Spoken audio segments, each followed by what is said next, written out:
누가복음 2장 8절부터 12절까지 함께 봉독하도록 하겠습니다. 누가복음 2장 8절부터 12절까지입니다. 그 지역의 목자들이 밤에 밖에서 자기 양떼를 지키더니 주의 사자가 곁에 서고 주의 영광이 그들을 두루 비추매 크게 무서워하는지라. 천사가 이르되 무서워하지 말라. 보라, 내가 온 백성에게 미칠 큰 기쁨의 좋은 소식을 너희에게 전하노라. 오늘 다윗의 동네에 너희를 위한 구주가 나셨으니 곧 그리스도 주시니라. 너희가 가서 강보에 쌓여 구유에 뉘어있는 아기를 보리니 이것이 너희에게 표적이니라 하더라. 아멘.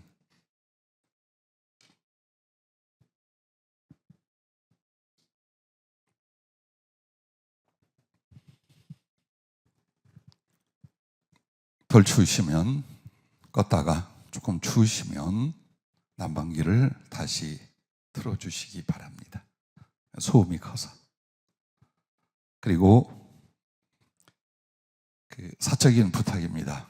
가급적이면 앞쪽으로들 앉아주시고 뒤에 자리는 비워두시기를 바랍니다. 여러분이 앞에 앉는 것이 저나 주님과 또 자신에게 은혜와 유익이 됩니다. 그러므로 사람이 많을 때는 양보하여 뒤로 앉더라도 사람의 자리가 많이 남을 때는 가급적이면 앞에 와 앉으시기를 바라고 또 그런 습관을 갖기를 바랍니다. 주님이 성령으로 기도할 때에 오늘 화요일, 수요일, 목요일, 금요일 그리고 주일, 월요일에 성탄절까지 제목을 다 불러주시고 본문을 주셨습니다. 근데 이번에 본문은 전부 다 누가복음 외에 있습니다. 누가복음을 통해서 주님이 성탄 예배 6번을 하시고자 하는 말씀, 주시고자 하는 은혜, 당부하고자 하는 것을 우리에게 계획하셨습니다.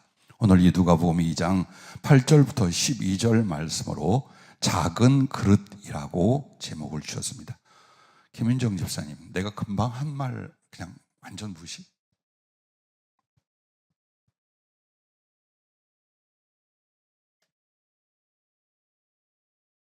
마음에 안 들어도 순종이라 생각하고 움직이세요.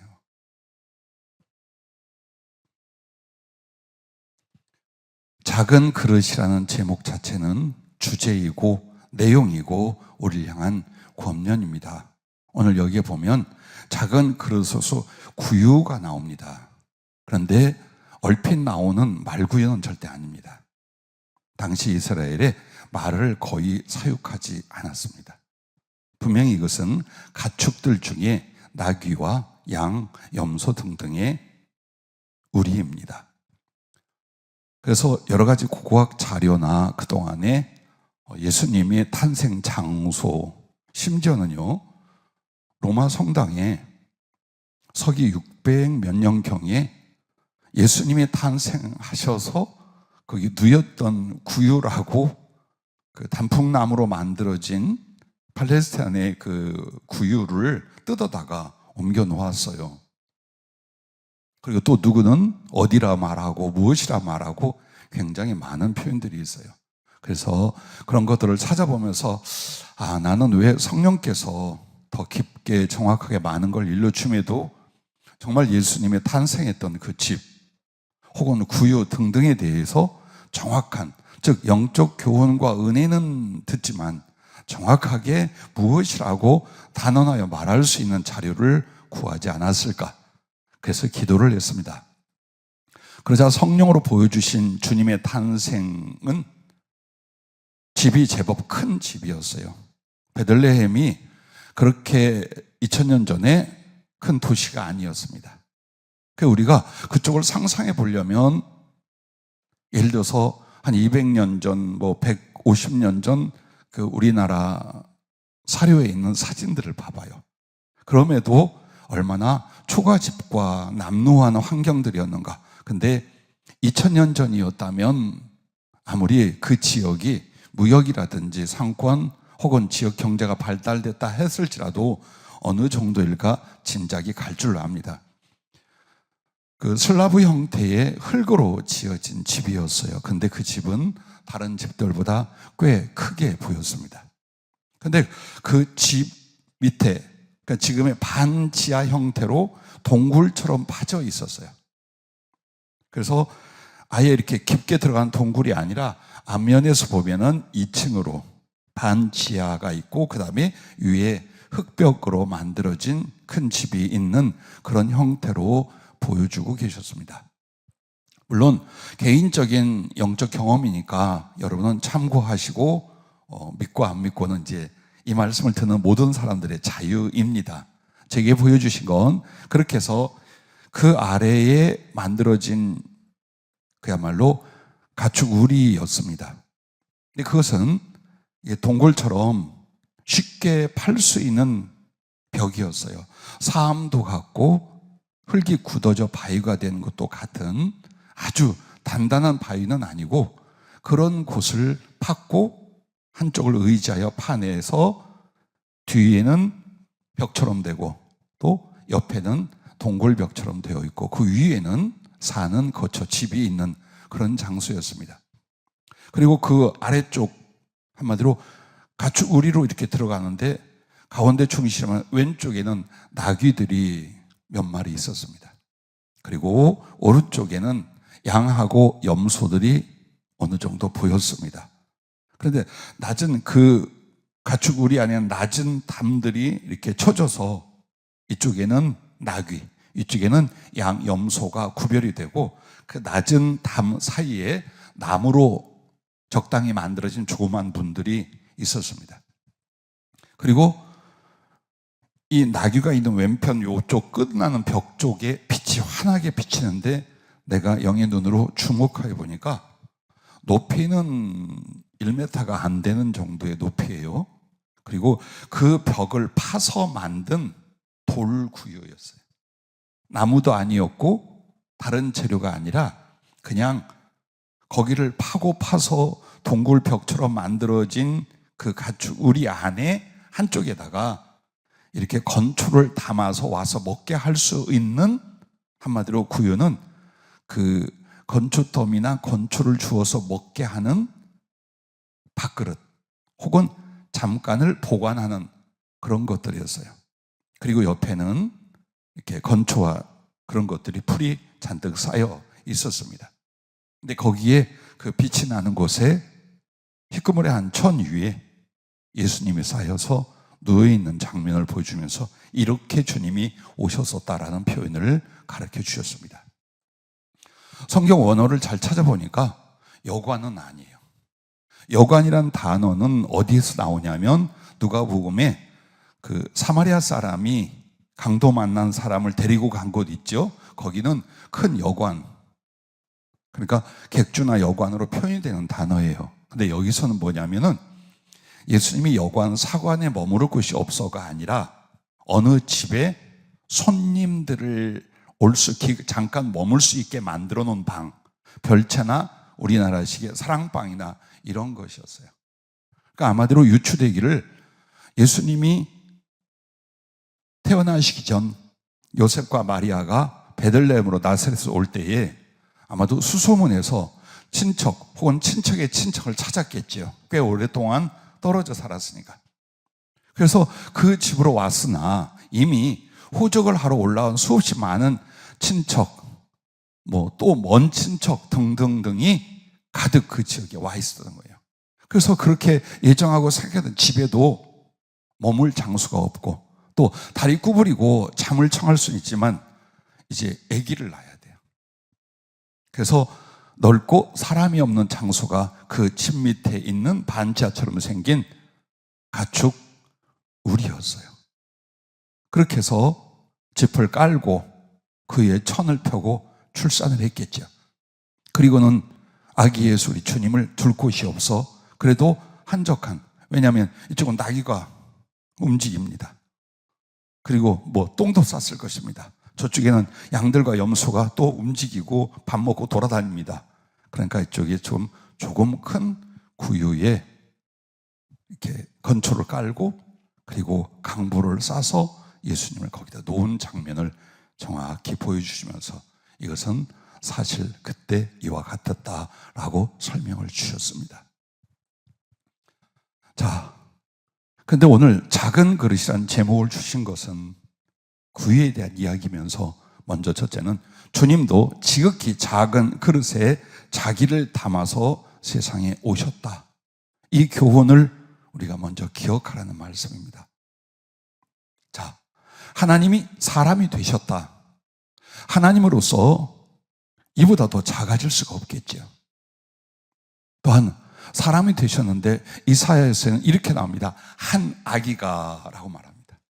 즉 성인이나 장대한 용사의 모습, 왕으로서 주님이 오신 게 아니라 우리와 똑같이 출생의 과정을 거친 아주 갓난아기, 신생아, 그 아기로서 이 세상에 오셨어요.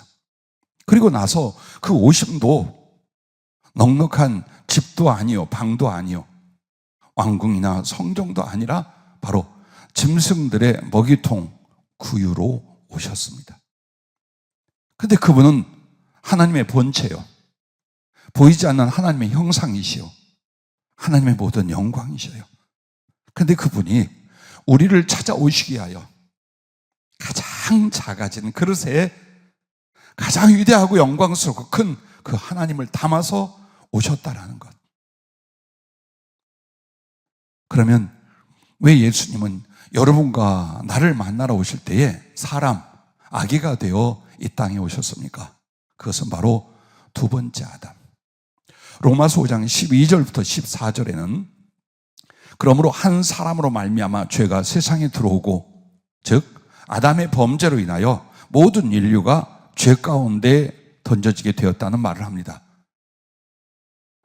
한 사람으로 말미암아 죄가 세상에 들어오고 죄로 말미암아 사망이 들어왔나니 이와 같이 모든 사람이 죄를 지었으므로 사망이 모든 사람에게 이르렀느니라.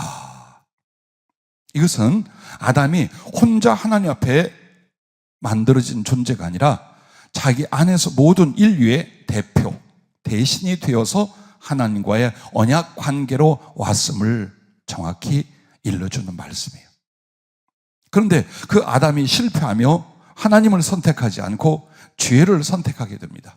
그러므로 자기의 혈통 안에서 하나님의 언약에 참여한 또 낳고 모든 인류가 태어나면서도 죄인의 신분과 존재로 이 세상에 오게 되었고, 사망은 삶에서는 고통이요, 육신적 죽음이요, 그리고 심판대의 영원한 지옥, 이 전체를 가리켜 사망이라고 성경은 말하고 있습니다. 자, 이와 같이 모든 사람이 죄를 지었으므로 사망이 모든 사람에게 이르렀느니라. 이 말은 아담의 때나 2000년 전이나 지금 오늘들도 똑같이 죄 가운데 태어나고 그 죄로 말미암아 사망의 존재가 되었다라고 말합니다. 그런데 아담으로부터 모세까지 아담의 범죄와 같은 죄를 짓지 않은 자들까지도 사망이 왕노릇하여 나니 아담은 오실자의 모형이라. 자, 오실자의 모형이라는 건 이제 아담처럼 인간의, 나의, 인류의 대표가 되고 대신이 되어서 우리를 구속하고 구원하실 바로 예수 그리스도의 모형이 아담이었다는 거예요. 그러니까 둘째 아담, 아담의 모형으로 예수님이 온 게 아니라, 아담은, 첫 인간 아담은 누구냐? 분명히 하나님이 자유와 권한을 줬을 때 하나님을 선택하지 못하고 죄를 선택할 연약함을 알았어요. 그래서 그가 실패하고 인류가 죄 가운데 빠질 때에 다시 한번 아담처럼 인간의 대표를 세우시고자 한 거예요. 그래서 하나님의 아들 예수께서 사람이 되어 오신 것은 그냥 십자가에 죽기 위함이 아니에요. 그것은 과정이에요. 이유는 나의 대신, 우리의 대표가 실패한 아담을 대신하여 예수님이 사람이 되신 이유예요. 그리고서 이제 하나님 앞에 다시 언약을 세우고 시작합니다. 그것은 이미 지은 죄에 대해서는 당신이 죄값을 치러야 되고, 그리고 이제 남은 하나님께 대한 순종에 대해서 우리를 대신하여 33년간 순종을 이루십니다. 그러기 위하여 예수님은 아담처럼 두 번째 아담으로 우리의 대표와 대신이 되시기 위하여 사람, 그것도 우리와 똑같은 갓난아기의 출생을 통하여 한 성인의 이르기까지 사람으로 오셨다라는 것을 잊지 마시길 바랍니다. 한 사람의 순종하지 아니함으로 많은 사람이 죄인 된 것 같이 한 사람이 순종하심으로 많은 사람이 의인이 되리라. 그 앞에 한 사람은 아담이요 뒤에 한 사람은 바로 예수님을 가르쳐 말씀하는 줄로 믿습니다. 또한 보십시오. 오늘 말씀처럼 그러면 왜 사람이 되신 이유는 알겠는데 그 가축들의 먹이통 구유에 당신이 누이신 것이 바로 표징이라고 천사들이 일러줘요. 그러니까 어쩌다 보니까 거기에 누워 계시더라가 아니라 이것은 뭔가 하나님의 거룩한 메시지 혹은 언약 혹은 은총의 표징으로서 그 아기가 다른 아기들은 최소한 아무리 가난해도 따뜻한 안방이나 방 안에 있을 거예요. 최소한. 그런데 이 아기는 버림받지 아니하였음에도 버림받은 것으로 배반당한 것처럼 집에 있지 못해요. 특별히 짐승들의 우리 그 중에서도 밥통이 되는 구유에 이 아기가 강보에 쌓여 있을 것이라 천사가 그것을 하나님의 표징이라고 말씀을 하고 있습니다. 여기는 이유가 있어요. 바로 구유입니다. 구유는 다른 것이 아니라 가축들이 거기서 먹이를 먹고 생명을 얻는 그릇이에요. 자, 그런데 거기에 건초나 가축들의 양식 대신 누구를 도왔어요? 자기의 몸을 도우셨어요. 즉 가축들은 하나님의 선택한 인류 그 백성들을 가리켜 말하는 것이요. 그 가축들인 하나님의 백성들이 생명을 얻고 영생에 이르도록 생명의 양식이 되기 위하여 당신 자신을 그 먹이통 구유의 생명의 양식으로 당신을 들이시러 오셨다. 그것에 대한 표징이에요.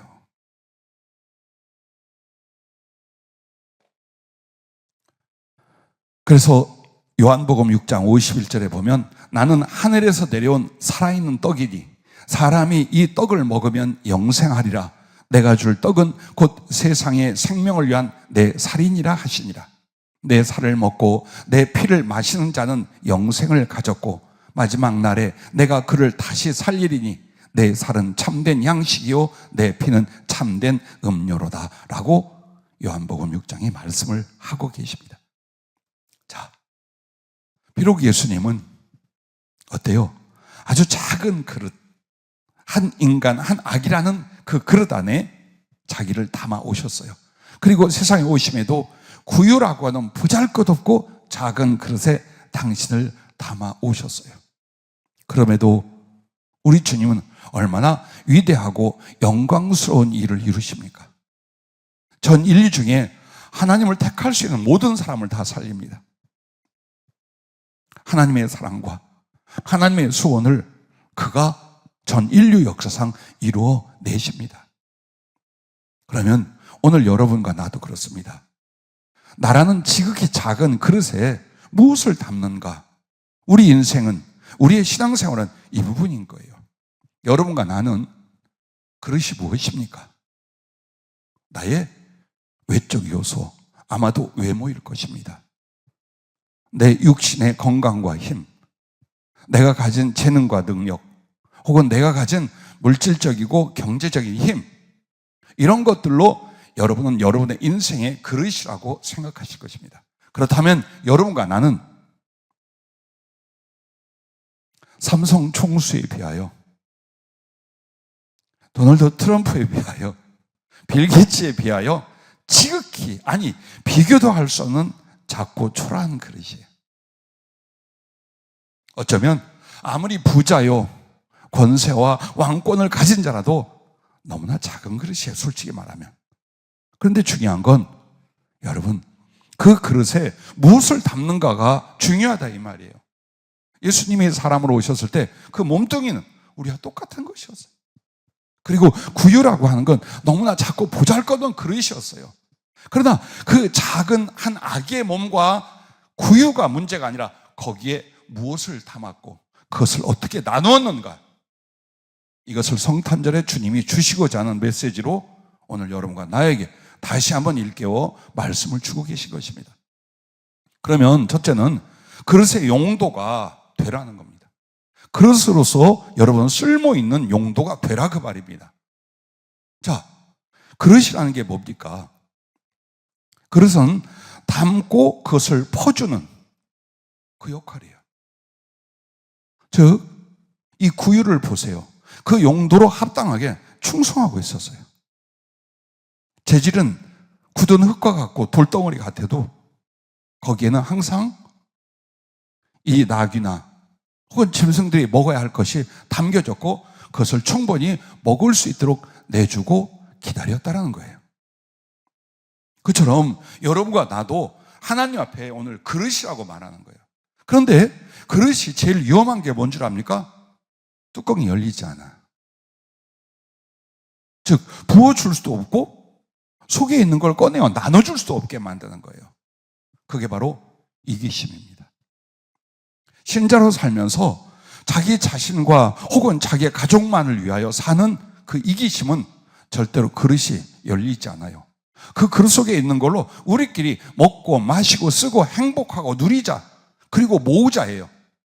자, 하나님 보시기에 이렇게 작은 그릇에 담겨오신 주님 보시기에 그 사람은 어때요? 쓸모가 없어요. 우리는 어마어마하게 애쓰고 노력하고 별의별 짓을 다 하면서라도 세상 것들을 더 넉넉히 얻고 누리고 모으려고 합니다. 그러나 주님이 그 사람을 그릇으로 볼 때 못 써. 그릇은 분명히 담아줘야 돼요. 하나님을 향하여 열려 있어야 돼요. 하나님을 향하여 진실한 사모함이 있어야 돼요.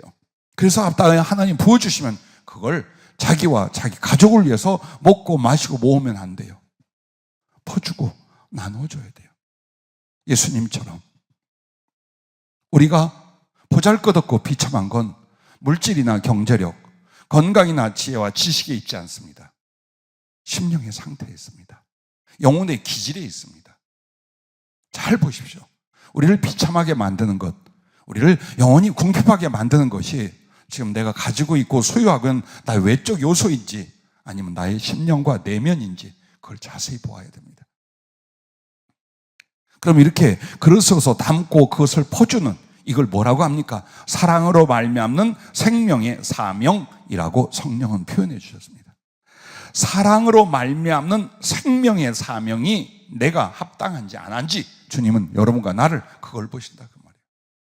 즉 하나님께 받은 사랑으로 말미암아 이 사랑을 다른 사람들에게 나눠주되 거기에 뭐가 들어가는가? 하나님의 생명이 나누어질 수 있도록 그것을 퍼줄 수 있도록 거룩한 사명으로 살고 있는지 이게 아닌지 그릇이란 이걸 본다 이 말이에요. 즉 사랑이 없어.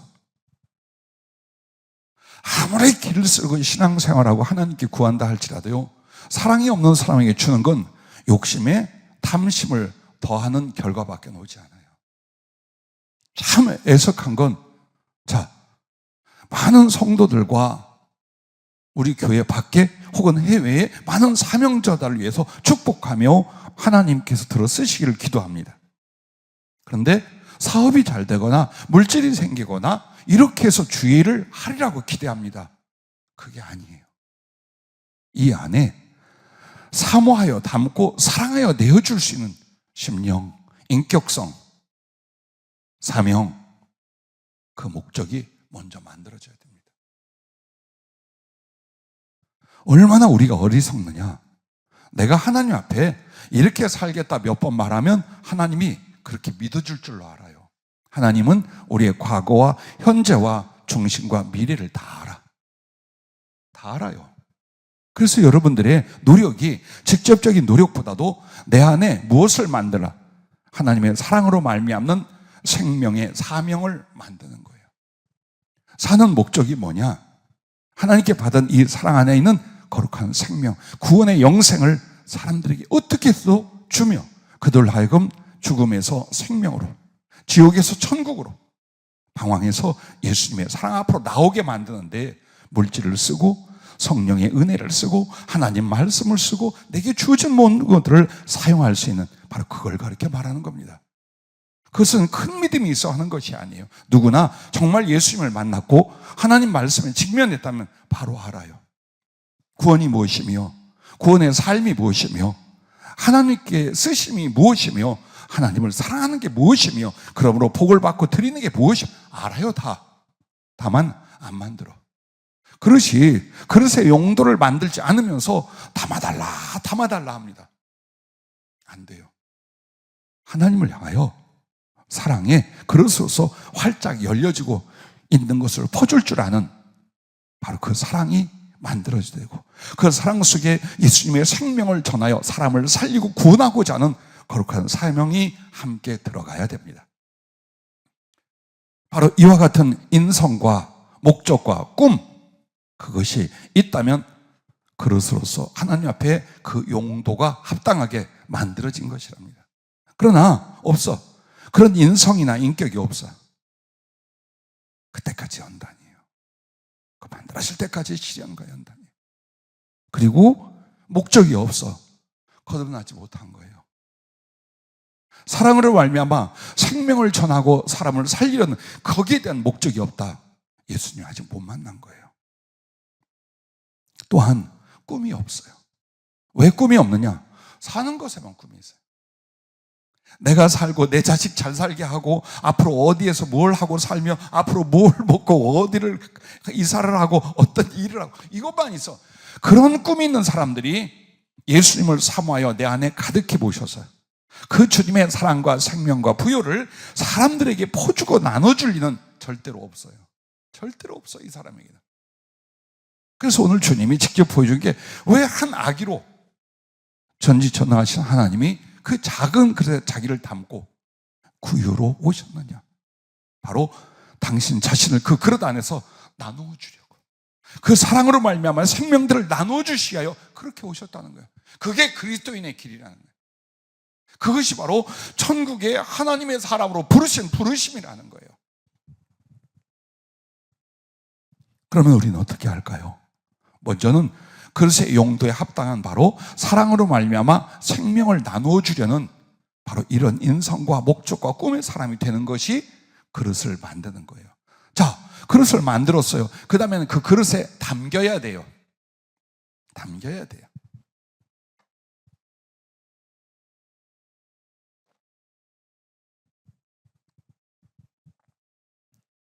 만약에 음식 혹은 밥그릇인데 거기에다가 구슬이나 장난감이나 쓰레기를 담는다면 결코 신성한 음식은 담아줄 수가 없을 거예요.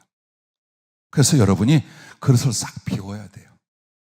나의 가치관과 나의 방식과 나의 욕망과 꿈과 기질과 영혼의 성향 등등을 하나님의 사랑으로 맞춰야 돼요. 그거부터 시작하세요. 성경 전체를 달달달 외우지 못해도, 많은 교리와 신학을 모른다 할지라도 이미 여러분은 하나님 안에서 이 믿음의 삶이 무엇인지, 그분의 구원과 부르심이 무엇인지, 그것은 바로 사랑이라는 걸 알 거예요. 그래서 그 사랑으로서의 그릇을 담고, 이제는 여러분이 사랑이라는 인격성만 있어서는 안 돼요. 내게 담아야 돼. 그것은 그릇이고, 나의 사랑이라는 신앙 안의 사랑의 인격성은 그릇이에요. 그리고 그러면 내가 나누어 줄 것을 준비하고 담아야 돼요. 무엇을? 그 작은 그릇 안에 그리스도로 충만하게 하라. 바로 이것입니다. 고린도후서 4장 7절 말씀에 보면, 우리가 이 보배를 질그릇에 가졌으니 이는 심히 큰 능력이 하나님께 있고 우리에게 있지 아니함을 알게 하려 함이라 라고 말합니다. 즉 이것은 예수님이요, 예수님을 아는 광채가 우리 안에 비춰졌는데, 이 거룩한 보배, 보물을 우리 자신은 어떤 그릇이라고요? 질그릇, 흙그릇이라 그 말이에요. 누가 토기로 만드는 흙그릇에 엄청난 고가와 아름다움과 영광을 가지는 보물을 담겠어요? 그러나 하나님은 그렇게 하셨다 이거예요. 무엇을 통해요? 우리의 사모함을 통해요.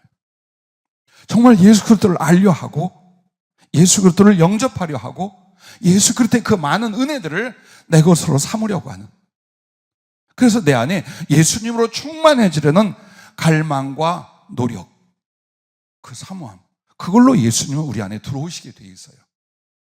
그런데 신앙생활을 해오셨어요, 나와 여러분이. 정말 세상의 것을 얻거나 생계와 삶을 유지하기 위한 노력보다도 내가 예수님으로 채워지고 예수님을 알고 예수님을 얻고 예수님으로 충만해지려는 어떤 노력들이 있었나요? 어떤 수고와 어떤 사모함이 있었나요? 보세요. 우리는 우리의 모든 염려를 나의 외적인 것에 궁핍에 걱정을 합니다. 돈, 재산, 인간관계, 또한 그것을 벌고 누릴 수 있는 나의 능력, 이걸 걱정합니다. 그리고 죽어갑니다. 그런데 그렇게 해서 죽어간다면 그리스도 앞에 갈 수도 없을 뿐만 아니라 그리스도 앞에서 여러분은 무엇이었겠어요? 아무것도 없는, 아무것도 이루지 못한, 아무것도 만들고 사랑하고 드리지 못한 벌거숭이 가난한 모습, 그것 외엔 뭐가 있겠어요? 그래서 여러분과 내가 세상에 있는 것들을 향하여 애쓰고 염려하고 노력하는 만큼, 아니 그거보다 조금만 더 내 안에 예수님으로 충만하게 채우려는 그 사모함과 노력, 그것이 있어야 된다 그 말이에요. 그러면 어떻게 할까요? 예수님의 충만은 세 가지 이것입니다. 말씀과 사랑과 성령으로 자기 안에 가득하게 하라라는 거예요. 마태복음 6장에는 여러분에게 너희는 먼저 그의 나라와 그의 의를 구하라. 그리하면 이 모든 것, 즉 먹고 마시고 육신과 세상에 사는 거 다 준다라고 나와요. 그러면 하나님의 나라와 하나님의 의로 충만해진 게 뭘까요? 내 안에 먼저 하나님 말씀으로, 그리고 그리스도의 사랑으로, 그리고 그분의 성령으로 충만해져 가게 만드는 거예요. 이것만 애쓰고 이것만 노력하고 이것만 전심전력을 하는 거예요. 나는 외부에 있는 목사님들이나 많은 사명자들을 대할 때 매우 안타깝고 가슴 아픈 이들을 많이 만납니다. 대부분 그들은 나의 진로 혹은 목회가 어떻게 안정되고 성장할 수 있는지, 혹은 이 궁핍과 어려움에서 어떻게 벗어나 하나님의 변화를 줄지, 여기에 눈물과 호소를 내 앞에 합니다. 상담할 때 그렇죠. 그런데 그 안타까움으로 말미암아 그 문제가 해결이 되는 게 아니에요. 주님이 먼저 주시고 채우시고자 하는 게 있어요. 많은 사명자들과 주의종들이 알아요, 지식은. 근데 모든 목적과 삶은 그렇게 안 살아요. 그렇게 안 살아요. 그래서 언제나 궁핍한데, 힘에 겨운데, 미래가 없는데 이걸로만 살아요. 왜? 내게 힘이 되고 미래가 되고 내게 충만이 될 건 예수님밖에 없어요. 근데 그 예수님을 무엇으로? 말씀이라는 것으로, 그 사랑이라는 것으로, 그 성령이라는 문으로 내 안에 채우는 거예요. 얼마든지 주시고자 하는 거예요. 누가 강물을 막습니까? 왜 하나님의 생명수의 강이라고 말합니까? 우리에게 흘러 넘치는데 제한이 없고 수문이 없어요. 하늘나라에서는 그 생명수의 강이 우리에게 흘러올 때에 수문을 만들지 않았어요. 다만 내가 그것을 존귀히 여기거나 지극히 사모하지 않아요. 무엇보다도, 세상이나 물질보다도, 인간적인 애정보다도 훨씬 사모하지 않아요. 그래서 그 생명수의 강에 하나님의 생명도, 하나님의 사랑도, 말씀도, 성령도, 그분의 약속과 비전도 다 오다가 수문은 누구예요? 내 자신의 불신앙이 수문이야. 딱 막아버려. 그리고는 외롭다, 힘들다, 가난하다, 소망이 없다, 이렇게들 흔들리는 거예요. 목사님, 그것은 설교고 삶은 실제로 이것 저것 이렇게 필요합니다. 그거 주님이 준다고 했잖아요. 주님이 준다고 했잖아요. 너는 애쓰고 싸우고 도둑질을 해도, 전쟁을 벌려도 네가 스스로 못 얻는다. 그러나 하나님이 주시면 주신다. 이게 구원에 대한 믿음이요, 하나님의 은혜의 방식에 대한 믿음이에요. 그래서 너희는 먼저 그 나라와 의를 구하는 것이 네 안에 그리스도로 충만해지게 하라, 그걸 말하는 거예요. 그러면 이렇게 말씀과 사랑과 성령으로 자기 안에 가득하게 하라라는 것을 에베소서의 세 곳에 말씀을 해줘요. 에베소서 3장 16절부터 20절에 보면 잘 들어보시며 단어들을 기억해 보십시오. 우리 안에 무엇으로 채우라, 그 그리스도로 충만이 무엇인가를 이렇게 말합니다. 그의 영광의 풍성함을 따라 그의 성령으로 말미암아 너희 속사람을 능력으로 강건하게 하시오며, 믿음으로 말미암아 그리스도께서 너희 마음에 계시게 하시옵고, 너희가 사랑 가운데서 뿌리가 박히고 터가 굳어져서 능히 모든 성도와 함께 지식에 넘치는 그리스도의 사랑을 알고 그 너비와 길이와 높이와 깊이가 어떠함을 깨달아 하나님의 모든 충만하신 것으로 너희에게 충만하게 하시기를 구하노라. 우리 가운데서 역사하시는 능력대로 우리가 구하거나 생각하는 모든 것에 더 넘치도록 능히 하실 이에게라고 말합니다. 즉 여기에 보면 성령으로 말미암아 우리의 속사람 영혼을 강건하게 하는 거예요. 믿음으로 예수님이 내 안에 내 마음에 실제로 계시게 하는 거예요. 사랑으로 열매를 맺고 뿌리를 내리고 털을 만드는 거예요. 그리고 점점 예수님의 사랑을 알아가는, 그것을 깨닫고 그것을 경험하고 그것을 따라가는 그 그리스도의 사랑을 깊이 높이 너비로 늘려갈수록 이젠 뭐가 오느냐? 하나님의 충만하신 것으로 나라는 작은 그릇 안에 하나님의 충만이 일어나게 된다는 말씀이에요. 자, 보세요. 성령, 믿음, 사랑, 이 몇 가지 단어예요. 그것으로 말미암아 하나님의 충만한 것으로 우리를 충만하게 하신다. 그래서 나의 생각이나 구하는 것보다 훨씬 크고 능하게 하나님은 내게 이루신다. 자, 그것만으로도 그렇게 하신다고 나와요. 그리고 에베소 6장 14절부터 18절에 보면, 자, 또 우리가 그리스도로 충만한 게 뭐냐? 그런즉 서서 진리로 너희 허리띠를 띠고, 즉 하나님의 말씀한테도 진실하여 심령을 만드는 거예요. 의의 호심경을 붙이고 사랑과 의로 말미암아 이 가슴을 만드는 거예요. 평안의 복음에 준비한 것으로 신을 신고, 즉 복음을 전하는 행위를 갖는 거예요. 모든 것 위에 믿음의 방패를 가지고 이로써 능히 악한 자의 모든 불화살을 소멸하고 믿음의 진실과 강함으로 말미암아 어떤 영적 공격이나 세상의 유혹 앞에도 넉넉히 그리스도의 길을 따라가는 믿음의 방패를 만드는 거예요. 구원의 투구와, 즉 하늘나라와 구원받고 주님 앞에 가는 그 소망이 구원의 투구예요. 성령의 검, 곧 하나님의 말씀을 가지라. 그렇습니다. 성령의 검이 뭐냐? 말씀을 내가 활용할 수 있게 되는 거예요. 그럼 말씀을 활용하는 게 뭘까요? 그 말씀으로 나의 생각과 마음을 다스리고 움직이게 만드는 거예요. 그렇게 되면 그것은 지식의 말씀이 아니라 성령의 검, 성령의 능력, 성령의 생명력이 네 안에 일어나게 될 것이다. 그걸 말하는 거예요.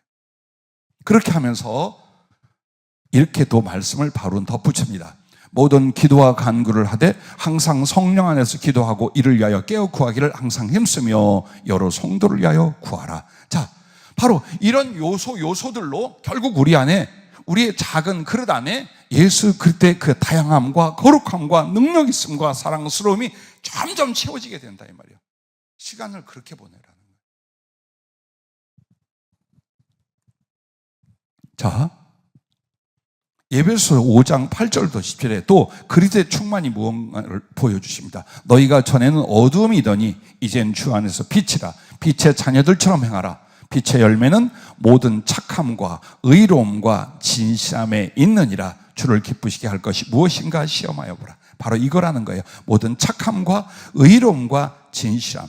그게 바로 예수님의 성품, 성령의 열매, 진리의 능력의 충만을 가리키는 거예요. 자, 그래서 내게 믿음이라든지 성령이라든지 사랑이라든지 여러 가지 말씀이라든지 기도라든지를 말씀했어요. 그리고 내 안에 그 인격성이 이제는 그 말씀과 성령과 믿음 등등을 통하여 모든 착함과 의로움과 진실함을 형성해라. 그게 바로 예수 충만이다. 그게 예수 충만이다. 자, 주님은 어떤 모습과 어떤 내용으로 우리 안에 오셔서 당신을 보배로 쌓아주시는가를 에베소서는 정확하게 우리한테 말씀을 해주죠. 우리 젊은 청년들에게 전할 어떤 내용을 누군가 하고 이야기했어요. 그게 어떤 대상이었냐? 신학을 공부할 사람. 지금 이대로는 안 돼요. 내 사랑하는 제자들 명심하세요. 지금 이런 식으로 신학을 공부하고 장래 주의를 하겠다는 건 안 됩니다. 솔직히 말해서 안 됩니다. 아무것도 없어요. 그냥 생계를 꾸려가나 삶을 살아갈 준비를 하는 게 나아요. 사명자가 무엇이며 주의 종이나 복음을 위해서 하는 게 무엇입니까? 예수님으로 가득 안고는 절대로 못해요. 너무 비참해요. 무슨 짓을 해서도 그리스도로 충만이 무엇인가를 성경 말씀을 통하여 내 안에 이루어가야 돼요. 그러지 않고 그저 신학 공부 좀 하고 언젠가 안수받겠지요. 그리고 또 뭔가 맡아지겠죠. 그게 뭡니까? 그런 사람들 만들려고 이 교회가 사명자 운운하고 주의종 운운한 거 아니에요. 진짜 아니에요. 정말 피눈물을 쏟아도 더 높고 더 단단하고 더 깊은 걸 만들기가 어려워요. 근데 적당히 대충은 안 돼요. 한 번도 힘들고 아픈 상황에 어려울까 봐 센 말, 독한 말 안 했어요. 그러나 이제는 우리 청년 사명자들만이 아니에요. 우리 전체예요. 마지막이라고 생각하십시오. 단 한 번의 기회라고 생각하십시오. 근데 방법은 바로 그리스도로 충만해져 가는 것이에요. 더 쉽게 말하면 말씀과 사랑과 성령으로 더 내 안에 채워가는 거예요. 그래서 가득 채워지면 그걸로 살면서 여러분 꼭 누르면 말씀이 나오고 건드리면 사랑이 나오고 갔다가 조금만 만나게 돼도 성령이 나오고 그렇게 채워봐라. 그것은 주님의 종이든 혹은 소위 말하는 평신도라는 우리 성도님들은 똑같아요. 다 똑같아요. 자, 그래서 여러분과 내가 이제 결론으로 이런 말씀을 드립니다. 작은 그릇이나 크게 쓰임받고 가자. 하나님 앞에 갈 때 작은 그릇인데 하나님의 쓸 용도도 나무나 질그릇, 종재기로 작게 쓰임받고 갈 거냐? 아니라 내 안에 무엇을 어떻게 채웠느냐에 따라서 나는 외적으로 보기에 삶의 조건으로 보기에 작은 그릇이지만 여러분은 어마어마한 걸 품었어. 어마어마한 걸 하나님께 받는 거예요. 그리스도 예수의 충만이란. 그럴 때 여러분 어때요? 크게 쓰임받고 하나님께 간다 이 말이에요. 자, 이 말씀, 오늘 본문의 말씀을 여러분은 엄청난 오랜 세월 동안 성탄절 가까이 때마다 들었을 거예요. 그런데 오늘 여러분에게 질문합니다. 왜 목자들이 천사들의 고지를 받아 예수 그리스도의 탄생을 가서 확인하며 그 표징에 대한 확증을 하고 찬양하고 경배하고 돌아갔을까요? 왜 목자들이었을까요? 수없이 많은 설교하는 이들은 그들은 깨어 있었다. 왜 밤에 잠 안 자고 목 지켰다고? 그들은 이 도시에 있는 사람들보다 선량했다. 아마도 그들은 믿음으로 하나님께 기도하고 있었을 것이다. 별의별 많은 설교나 표현을 저도 어려서부터 들었어요. 그런데 단 하나예요. 자, 여러분 그게 무엇입니까? 다른 거 아니에요. 주님은 이스라엘의 목자로 오사 양을 위해 생명을 내어주시는 그 말씀의 예언을 성취하려고 또 그것의 표정과 그리고 우리에게 주실 교훈으로 누구에게 왔어요? 목자들에게 온 거예요. 그리고 구유에 오신 거예요. 자, 이 예언의 말씀이 이사야 40장 10절부터 11절에 보면 보라 주 여호와께서 장차 강한 자로 임하실 것이요 친히 그의 팔로 다스릴 것이라. 보라 상급이 그에게 있고 보응이 그의 앞에 있으며 그는 목자같이 양떼를 먹이시며 어린 양을 그 팔로 모아 품에 안으시며 젖먹이는 암컷들을 온순히 인도하시거든.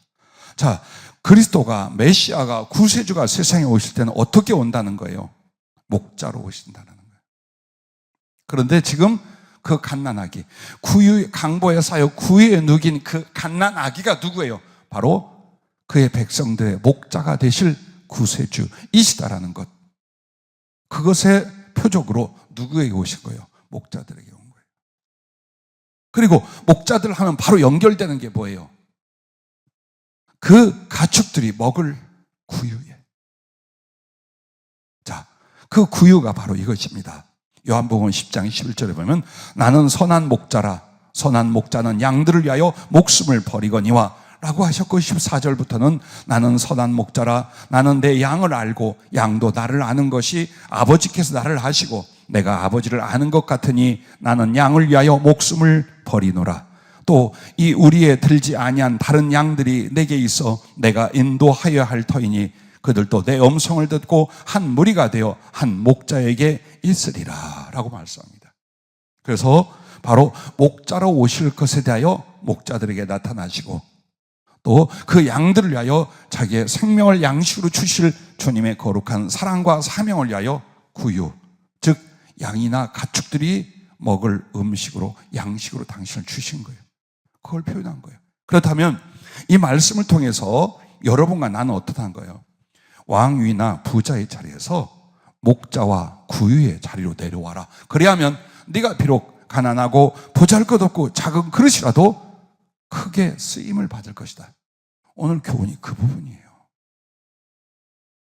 왕이 되어서 내가 하나님의 일을 하고 부자가 되어서 주님의 일을 하고 이 생각만 하고 있어요. 그게 아니라 목자가 되려고 해야 돼요. 구유가 되려야 돼요. 그 말은 주님 때문에, 하나님의 구원과 그 사랑 때문에 다른 영혼들을 여러분이 사랑하고 살리고 양육할 그 가슴과 삶이 준비되어야 된다 이 말이에요. 그게 그냥 나 하나만 힘들어하고 나 하나만을 위하는 거예요. 교회를 그렇게 다니고 신앙생활을 그렇게 해서 목자가 아니야, 구유가 아니야. 그런데 목자가 되시고 구유가 되셔서 주님을 어떻게 담아 거기에, 어떻게 그분을 충만케 해서 그분의 일을, 그분의 쓰심이 되겠느냐 이 말이에요. 오늘 목사가 아니라 영혼을 사랑하고 돕고 구원하고 양육하려는 목자의 심령과 삶, 그리고 자기를 기꺼이 내어주려고 하는 구유로서의 가슴, 이걸 준비하는 사람들을 주님이 주님 충만케 하사 값지게 쓰시겠다는 거예요. 우리는 한동안 경제적인 힘으로 주의를 하고 성령의 강력한 능력과 은사로 주의를 하고 이것을 세계 선교의 열매로 꼽았습니다. 맞아요. 그렇게 하신다 했어요. 그러나 그렇게 되기까지는 우리에게 뭐가 있어야 돼요? 그 큰 경제력을 주시거나 그 큰 성령의 권능을 주시게 하여 우리는 어떻게 돼요? 낮아져야 했어요. 철저하게 그릇으로서 사모하여 받고 사랑으로 퍼줄 수 있는 이거부터, 그러게 하여 목자의 자리로, 구유의 자리로 나의 심령과 삶을 낮추셨어야 돼요. 퍼주는 사람으로. 그걸 했어야 돼요. 그렇다면 주님이 경제적인 권능이나 능력을 왜 안 부어주시겠어요? 성령과 말씀으로 충만하게 채워서 전 세계로 왜 안 내보겠어요? 근데 우리는 정말 양을 위하여 자기의 생명까지 다 나눠줄 만한 영혼 구원, 영혼 사랑을 위한 믿음과 사랑과 헌신이 너무나 부족했더라. 오늘 주님은 여러분과 나에게 다시 일깨워 주시고자 하는 것이 바로 이 부분입니다. 또한 누가복음 1장 32절에 보면 그가 큰 자가 되고 지극히 높으시니 아들이라 일컬어질 것이요 주 하나님께서 그 조상 다윗의 왕위를 그에게 주시니, 즉 오실 예수님은 육신적으로는 다윗의 집안으로 다윗의 혈통으로 오신다 그 말이에요. 그런데 중요한 건 다윗이 왕이 되기 전 어떤 사람이었어요? 양치기 목자였어요. 그래서 주님 오시니 주님이 목자로 오시고 구유와 같이 자기의 생명을 나눠주실 것을 그 목자들을 통하여 혹은 다윗의 집, 다윗이란 이름을 통하여 다시 한번 재현을 해주신 거예요. 그러면서 우리에게 주신 말씀이 너는 목자가 되고 있니? 너는 구유로서 네 생명과 내가 너에게 준 것들을 남을 위하여 먹이고 퍼주고 나눠줄 수 있니? 여러분과 나한테 묻는 게 이 성탄절 앞에서 바로 그 내용입니다. 그러므로 여러분과 내가 그리스도를 모시고 나누고 전할 사랑과 사명의 그릇이 되려는가? 사모함과 적은 일에 충성함으로 그리스도로 충만해지고 있는가? 그렇다면 나의 작은 그릇 됨을 탓하거나 낙심하지 말라라는 것입니다. 오히려 적고 작기에 하나님의 능력과 영광이 더욱 여러분을 통해 크게 나타나게 될 줄로 믿습니다. 기도하겠습니다.